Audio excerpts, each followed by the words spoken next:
Sumainyo ang Panginoon. At sumaiyo rin. Ang mabuting balita ng Panginoon ayon kay San Juan. Papuri sa iyo, Panginoon.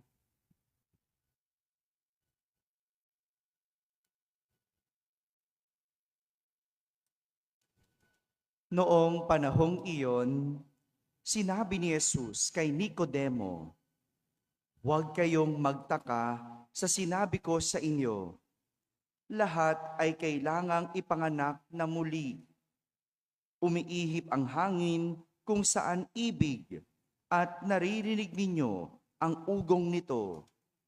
Ngunit hindi ninyo alam kung saan nanggagaling at kung saan naparoroon.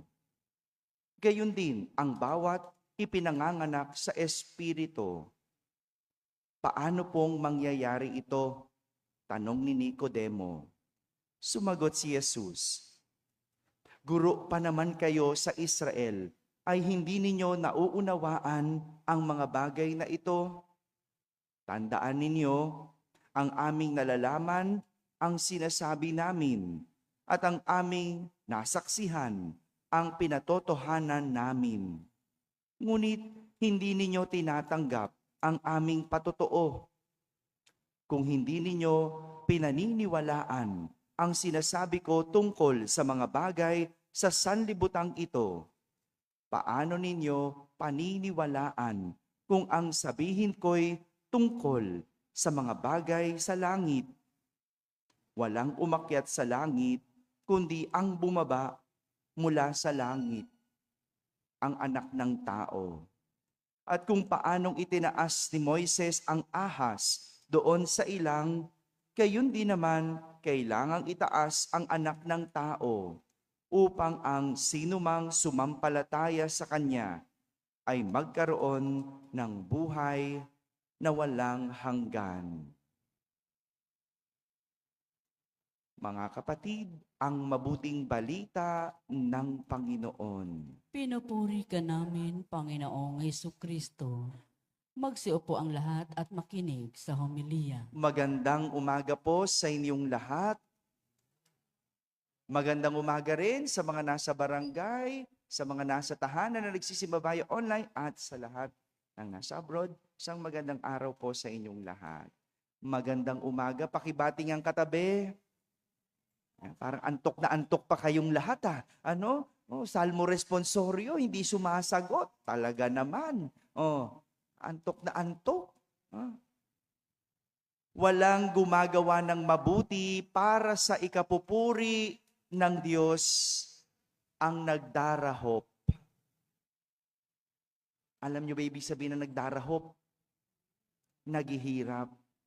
Walang gumagawa ng mabuti para sa Diyos, para sa ikapupuri ng Diyos, ang nagdarahop. Ito ang mensahe na nais iparating ng ating unang pagbasa.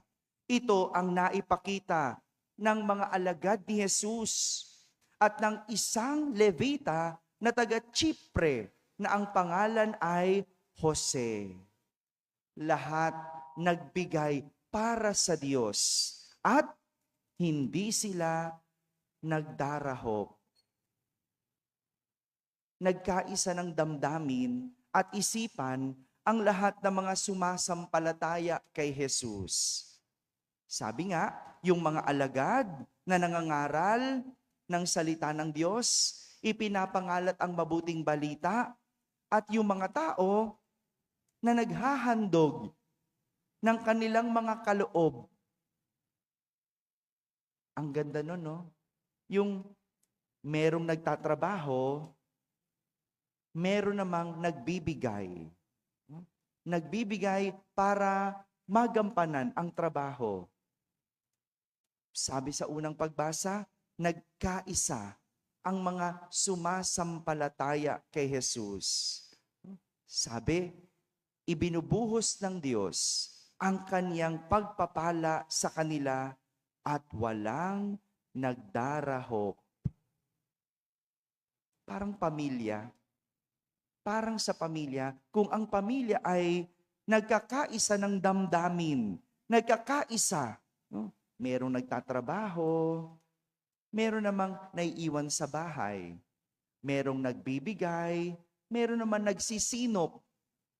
Hindi ba ang ganda nun sa pamilya? No? Pero kapag hindi nagkakaisa ang pamilya, kapag nagtatrabaho, merong gumagastos ng gumagastos, ay, walang mangyayari sa pamilya. Magdarahop nga talaga. Di ba? Kaya nga, nakakatuwa yung pamilya na mayroong magulang na masisipag, tapos may mga anak na nagsusumikap. Di ba? Parang nagkakaisa ng damdamin. No? Merong pamilya na nagsusumikap, tapos may mga anak na naman ang babait. Di ba? Ang gandang pamilya. At parang ganyan yung pinapatungkol ng ating unang pagbasa.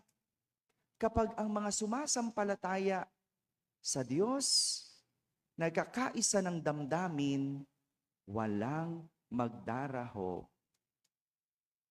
Kaya nga, ang isang Levita na nagngangalang Jose, nagbigay ng kanyang kaloob. Ano yung kanyang kaloob? Yung kanyang mga handog, yung kanyang mga alay. Nagbigay ng kanyang matutulong para yung mga alagad ni Jesus makakapangaral, makakapagpatuloy sa misyon. Kaya nga, tinagurian siyang Bernabe, nang ibig sabihin, matulungin. Itong si Jose, binibenta niya ang kanyang ari-arian at ang napagbilhan ay ibinibigay sa mga apostol na nangangaral. Dahil naniniwala siyang walang gumagawa ng mabuti para sa ikapupuri ng Diyos ang nagdaraho. Take note po. Sabi, para sa ikapupuri ng Diyos. Kaya hindi lang basta-basta dapat paggawa ng mabuti. Hindi kasi lahat ng kabutihan para sa ikapupuri ng Diyos. Yung ilan, ginagawang kabutihan para sa ikapupuri ng sarili. Maraming ganyan. No? Maraming ganyan ngayon. Gumagawa ng kabutihan, hindi naman para sa ikapupuri ng Diyos. Ano yun? For the vlog. For the video. Diba? Oh, kita mo, wow, tumutulong. Ang ganda. No? Pero, naka-video. O bakit naka-video? Para kumita din. Diba? Para kumita. Meron gumagawa ng mabuti, hindi para sa ikapupuri ng Diyos, kundi para purihin ang sarili. Ang daming ganyan sa panahon ngayon. At lalo na, ito'y hamon sa ating mga pinuno. Yung mga namumuno sa atin, gumagawa para sa bayan. Pero ang tanong, para ba sa ikapupuri ng Diyos o para sa ikapupuri ng sarili? At magandang tanong yan sa atin. Ang ating bang pagpapakabait, pagpapakabuti, pagiging matulungin, ginagawa natin para sa ikapupuri ng Diyos o sa ikapupuri natin? Nakakatuwa kasi meron tayo sa ating parokyang mga pledgers na tinatawag. No? Yung mga nagpe-pledge, yung mga nagbibigay ng tahimik, yung mga nagbibigay ng tulong ng hindi kailangan pasalamatan ang kanilang mga pangalan. Nakakatuwa dahil kaya naman tayo nakakapagpatuloy sa ating misyon ay dahil sa kanila. Kaya tayo nakakapangaral, meron pa rin pambayad ng kuryente, meron pa rin pagpapaayos ng bulaklak, meron tayong mga scholar, meron tayong pagpapakain ng mga bata. Kasi may mga taong gustong tumulong, nagbibigay ng kanilang mga handog. Kamakailan lang, napili tayo ng isang eskwelahan na maging beneficiary ng kanilang tulong. At ako'y nagpapasalamat dahil yung tulong na yon, malaki magagawa para sa ating kabataan. Pero alam nyo, chichismis ko na sa inyo, no? Nung linggo pala, no? Nung inabot yung tulong, yung mga kabataan pala, nag-iintay ng pakain. Iniintay silang i-Jollibee. Sabi ko, binigay yun hindi para i-Jollibee. Ha? Ibinigay yun para sa mga gawain natin, sa mga programa. Kaya minsan, no, nadadala yung mga tumutulong. Bakit? Kasi inaaksaya ng mga tinutulungan. Maraming ganyan, di ba? Sa pamilya, sino yung mga nagbibigay at tumutulong sa pamilya? Hindi masama. Masarap tumulong sa pamilya, pero yung tinutulungan mo, kung hindi naman ginagamit sa wasto, kung inaaksaya, hindi ba nakakainis? Hello? Di ba? Yung mga breadwinner, no? Nakakatuwa. May mga ganon sa pamilya. Yung may malasakit, may pagbibigay. Pero nakakapanghina kapag nakikita mo yung binigay mo, ginamit lang sa bisyo. Ginamit lang sa kapritsyo. Kaya tingnan mo, kahit tanggap ng tanggap, nagdarahop. Pero yung bigay ng bigay, hindi kailanman naghirap. Bakit? Kasi nga, ang pangako, walang nagbibigay para sa ikapupuri ng Diyos ang nagdarahop. Ito ang tinuturo naman ni Jesus kay Nicodemo sa ating ebanghelyo. Ito ang ibig sabihin ng ipinanganak muli. O sabihin nyo nga, born again. Narinig nyo na ba yung salitang yan? Born again. No? Ipinanganak muli. Ang pagkakaunawa ni Nicodemo, pag ang tao ipinanganak muli, ano ibig sabihin? Papasok uli sa tiyan. Pwede ba yun? Posible ba yun? Hindi yun ang ibig sabihin nun. Hindi literal. Dahil para kay Jesus, ito ay binyag. Ito yung binyag natin na magiging kaanib niya, magiging kapamilya ng Diyos. Ito yung tatak ng pagiging binyagang Kristiyano, yung paggawa ng mabuti para sa ikapupuri ng Diyos. Yan yung tatak ng Kristiyano. Kaya nga nagugulat tayo kapag ang isang binyagan o ang isang Kristiyano hindi marunong gumawa ng mabuti. Nagugulat ba kayo doon? Yung Katoliko pa man din, pero palamura. Katoliko pa man din, pero sugal ng sugal. Katoliko pa man din, pero manloloko.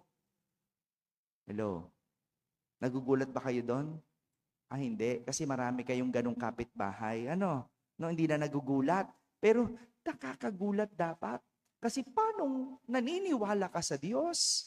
Paano sinasabi mong binyagan ka at Kristiyano na hindi ka naman gumagawa ng mabuti? Imposible yun. Kasi ang ating sinusundan, ang ating modelo at sinasampalatayanan ay si Jesus. Isang taong mabuti. Para bang isang artista, di ba? Marami sa atin umiidolo sa isang artista. Parang isang artista o isang umiidolo na masasabi mo bang ikaw ay idolo kung hindi mo siya ginagaya? Hindi mo nakikita sa kanya yung iyong sarili. Di ba ganon? Kaya mo idol, no? Maraming ganyan, no? Mga idol ngayon. Kaya tingnan mo, pare-pareha sila ng itsura. No, ginagaya yung forma, ginagaya yung paraang kumanta, kasi idol nila eh. At ganon din ang pagiging Kristiyano. Paano mo masasabing ikaw ay Kristiyano kung hindi ka katulad? Hindi mo tinutulad ang sarili mo kay Kristo. At yan yung tatak ng isang binyagan. Yan yung sinasabi ni Jesus na pagiging born again. Ipinanganak muli. Yung babaguhin mo ang iyong sarili. Magsisimula kang muli. Ito yung mensahe ng ating mga pagbasa sa araw na ito. Tayo ay pinapaalalahanan na kung paano maging isang tunay na binyagan. At ito ay walang iba kundi ang paggawa ng mabuti para sa ikapupuri ng Diyos. Tandaan, walang gumagawa ng mabuti para sa ikapupuri ng Diyos ang nagdarahop.